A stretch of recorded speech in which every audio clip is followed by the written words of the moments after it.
샬롬. 하나님께서 주신 귀한 하루 예배로 시작하는 여러분들을 축복합니다.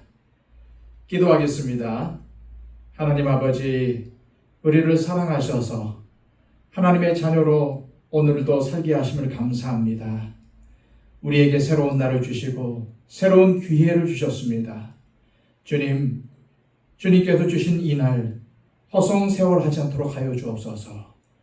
하나님을 사랑하고 하나님과 동행하는 삶, 무엇보다도 하나님의 말씀에 순종하는 참된 그리스도인의 삶을 살아가게 우리 안에 계신 성령님께서 우리를 도와주시옵소서. 오늘도 손으로 악을 이기며 하나님께서 주신 귀한 자녀의 삶을 살아가게 하여 주시옵소서. 우리의 삶을 온전히 주님께 의탁하옵고 예수 그리스도의 이름으로 기도하옵나이다. 아멘. 다 함께 찬송가 286장 찬양 드립니다.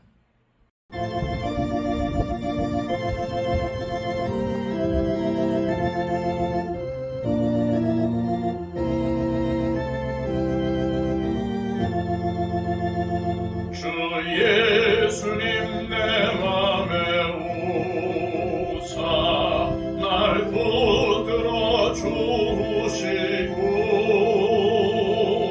내 마음에 새 힘을 주사 늘 기쁘게 하소서. 사랑의 주 사랑의 주 내 마음속에 찾아오사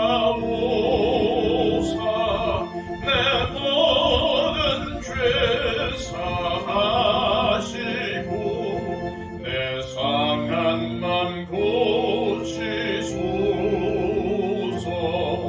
주 예수님 내 맘에 오사 내 소원 다하시고 내 무거운 짐 맡아주사 참 평안을 주소서. 사랑의 주 사랑의 주 내 마음속에 찾아오사 내 모든 죄 사하시고 내 상한 맘 고치소서. 주 예수님 내 맘에 오사 날 정결케 하시고 그 은혜를 내 맘에 채워 늘 충만케 하소서. 사랑의 주 사랑의 주 내 마음속에 찾아오사 내 모든 죄 사하시고 내 상한 맘 고치소서. 주 예수님 내 맘에 오사 내 길 인도하시고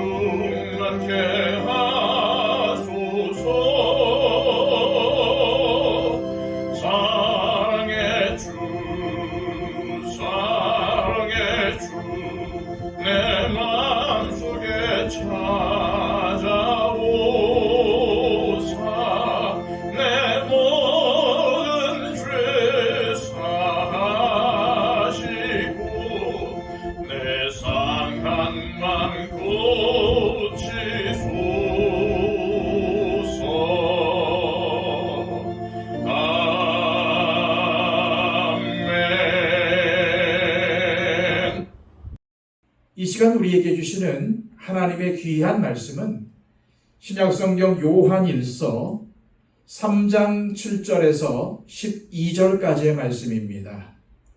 신약성경 390쪽입니다. 자녀들아, 아무도 너희를 미혹하지 못하게 하라. 의를 행하는 자는 그의 의로우심과 같이 의롭고 죄를 짓는 자는 마귀에게 속하나니 마귀는 처음부터 범죄함이라. 하나님의 아들이 나타나신 것은 마귀의 일을 멸하려 하심이라. 하나님께로부터 난 자마다 죄를 짓지 아니하나니 이는 하나님의 씨가 그의 속에 거함이요 그도 범죄하지 못하는 것은 하나님께로부터 났음이라.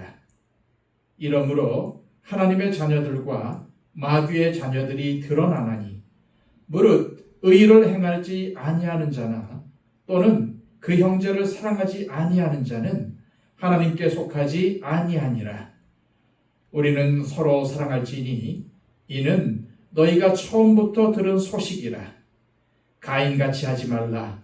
그는 악한 자에게 속하여 그 아우를 죽였으니 어떤 이유로 죽였느냐? 자기의 행위는 악하고 그의 아우의 행위는 의로움이라. 아멘. 지난 시간 요한 사도는 하나님의 자녀와 마귀의 자녀를 구분하면서 이 둘의 차이는 바로 범죄함에 있음을 밝혔습니다. 그런데 죄를 범한다는 것은 살인이나 도둑질 같은 것을 말하는 것이 아니라 하나님께서 우리 인간에게 의도하신 삶에서 벗어나 죄의 소원을 따라 거리낌 없이 살아가는 것임을 말씀드렸습니다. 그런 의미에서 요한 사도는 오늘 본문 7절에서 이렇게 권면합니다. 자녀들아, 아무도 너희를 미혹하지 못하게 하라. 의를 행하는 자는 그의 의로우심과 같이 의롭고. 우리 그리스도인들은 죄 가운데서 구원받은 사람들이지만 아직도 옛사람의 습관을 버리지 못하고 육체와 마음이 원하는 대로 살기를 좋아합니다. 그런 우리를 마귀가 미혹하는 것입니다. 따라서 만약 내가 하나님의 자녀라고 하면서 죄 가운데 살고 있다면 나는 마귀의 종이고 마귀를 위해서 일하고 있는 것입니다. 그런데 마귀의 자녀들도 하나님을 따르는 척 할 수 있다는 것을 기억해야 합니다. 그러나 종래에는 마귀의 본성을 따라 죄의 노예가 되어 하나님을 떠나고 비참한 삶을 살게 되는 것입니다. 성경에는 그렇게 비참한 최후를 마친 사람들이 있습니다. 그 중에 대표적인 사람이 바로 가인이죠. 그래서 12절에 가인과 같이 하지 말라는 말씀이 나오는 것입니다. 이 가인은 인류 최초의 살인자라는 오명이 붙어 있는 사람입니다. 그것도 자신의 피부치인 동생을 죽인 자입니다. 가인이 동생 아벨을 광야로 유인해서 쳐 죽일 때 그는 완전히 죄의 노예, 마귀의 노예가 되었습니다. 하나님께서 가인의 예배를 받지 않으신 것은 그가 마귀에게 속한 자였기 때문이었습니다. 그러나 그는 하나님의 회개의 경고에도 불구하고 마귀의 일을 이루기 위해 치밀한 계획을 세우고 거리낌 없이 동생을 유인하여 죽였습니다. 그런데 그 후 그의 삶이 어떻게 되었습니까? 하나님이 표를 주셨어도 불안합니다. 어디를 가도 염려와 불안이 끊이지 않습니다. 그래서 여호와 앞을 떠나 에덴의 동쪽으로 이동했습니다. 그리고 정착한 곳이 방황의 땅이라는 이름을 가진 노시라는 동네입니다. 그는 거기서 새롭게 하나님 없이 시작해 보겠다고 성을 쌓습니다. 아마 인류 최초의 바벨탑일 것입니다. 그리고 그 성 이름을 에녹, 즉 새로운 시작이라고 짓습니다. 그 이후에 그 성 사람들이 사는 모습이 나옵니다. 행복했습니까? 아닙니다. 그들의 삶의 절정에 라멕의 노래가 있습니다. 살인자의 노래입니다. 라멕은 두 아내를 거느리고 거리낌 없이 사람을 죽인, 그야말로 세상의 탐욕과 세상의 가치관에 물든 사람이었습니다. 이것이 마귀에게 속한 자의 모습입니다. 죄가 가는 길입니다. 그래서 주님은 죄는 그 모양이라도 버리라고 하신 것입니다. 복 있는 사람은 악인의 꾀를 좇지 않습니다. 죄인의 길에 서지 않습니다. 오만한 자와 함께 즐기지 않습니다. 이것을 기억하시기 바랍니다. 그런데 우리에게는 마귀의 일을 멸하신 분이 계십니다. 8절 하반절입니다. 하나님의 아들이 나타나신 것은 마귀의 일을 멸하려 하심이라. 여기서 멸했다는 것은 권세를 빼앗았다는 말입니다. 마귀의 일을 무력하게 만들었다는 말입니다. 그래서 마귀가 여전히 활동하는 것 같지만은 예수님의 십자가와 부활 앞에서는 아무런 힘도 발휘할 수가 없는 것입니다. 따라서 마귀가 여기저기에서 승리하는 것처럼 보이더라도 사실은 이미 예수님과의 영적 전쟁에서 패한 자이고 멸망이 선고된 자입니다. 주님의 재림이 이루어지면은 전부 그 세력들은 심판을 받을 것입니다. 그런데 요한 사도가 말하려는 문제의 핵심은 죄에 있습니다. 그렇다면 우리는 예수님을 믿은 이후 전혀 죄를 짓지 않고 살고 있습니까? 아마 이 질문에 예라고 답하실 분들은 없으실 것입니다. 그렇다면 우리는 마귀의 일을 하고 있으며 마귀의 자녀인 것입니까? 요한 사도가 말하려는 핵심은 우리가 한 번도 죄를 지어서는 안 된다는 말이 아닙니다. 하지만 죄에 젖어 사는 것, 계속해서 고의적으로 죄를 짓고 죄 가운데 살아가는 것이 바로 마귀의 일이라는 것입니다. 따라서 죄 사함을 받고 예수 그리스도 안에 거하는 그리스도인이라면 고의적으로 계속해서 죄를 지을 수가 없다는 것입니다. 계속해서 죄를 지어서는 안 된다는 말입니다. 다시 말해 예수 그리스도를 영접하여 죄 사함의 의미를 알고 거듭난 그리스도인은 예수님께서 죄와 마귀를 멸하셨기 때문에 죄에서 벗어나려 한다는 것입니다. 죄를 미워하고 죄에서 떠나기 위한 노력을 계속한다는 것이죠. 그런데 이러한 노력만 가지고 죄를 이길 수 있을까요? 아닙니다. 그래서 하나님께서 우리에게 선물로 주신 것이 있습니다. 9절입니다. 하나님께로부터 난 자마다 죄를 짓지 아니하나니 이는 하나님의 씨가 그의 속에 거함이요 그도 범죄하지 못하는 것은 하나님께로부터 났음이라. 그것은 바로 하나님의 씨입니다. 이 씨를 위클리프라는 사람은 하나님의 새 성품이라고 했고 요한 깔뱅은 성령님이라고 했습니다. 그리고 어떤 분은 예수 그리스도의 생명이라고 했습니다. 그런데 하나님의 씨가 그 속에 거하는 사람은 어떠한 사람입니까? 오늘 본문에 의하면 하나님께로부터 난 사람입니다. 따라서 하나님의 씨라는 것은 결국 내가 하나님께로부터 났다는 것, 즉 성령님께서 우리 안에 들어오셔서 거처를 정하셨다는 것을 말해주는 것입니다. 하나님께서 범죄하려는 마음, 곧 마귀의 유혹을 이길 수 있는 힘을 우리 그리스도인들에게 주신 것입니다.